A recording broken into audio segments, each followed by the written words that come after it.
Почитувани, министерот за ширење на зарази и смрт, наместо кон здравството, се посвети на личната градежна експанзија.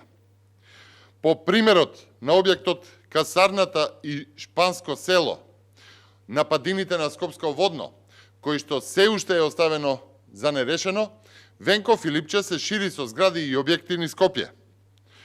Додека епидемијата непречено се шири, а граѓаните умираат, Венко Филипче стана сособственик на цела зграда во Козле, општина Карпош, Скопје.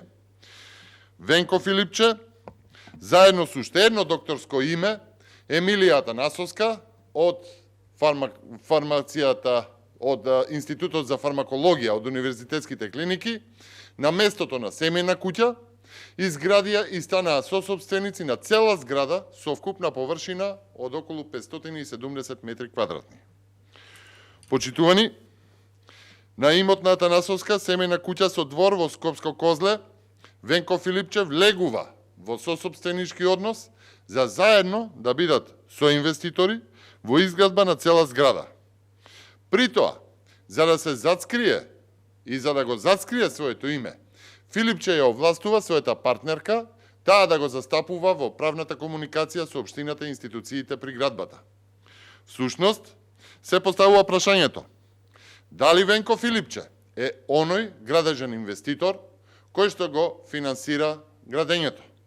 Почитувани, министерот за ширење на зарази и смрт Венко Филипче го девастираше здравството, а мандатот му мина во скандали со делење тендери на познати, како купување имоти и градење со на цело едно Шпанско село 2 на водно, со директори на клиники, доктори и добитници на тендер од речиси 7 милиони евра од здравството.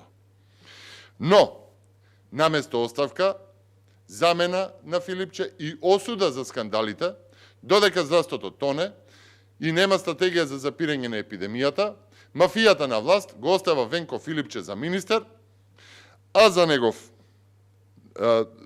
негов заменик го поставува во Министерството за здравство Илир Хасани, односно неговиот докажан партнер на Венко Филипче од скандалот Шпанско село 2.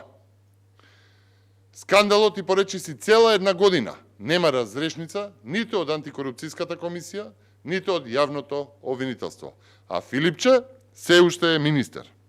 Наместо осуда, мафијата го надградува системот за градежна експанзија на министерот и на неговиот заменик. Наместо здравствен систем има министер и заменик за ширење на зараза и смрт. Наместо здравствен систем се градат приватни згради.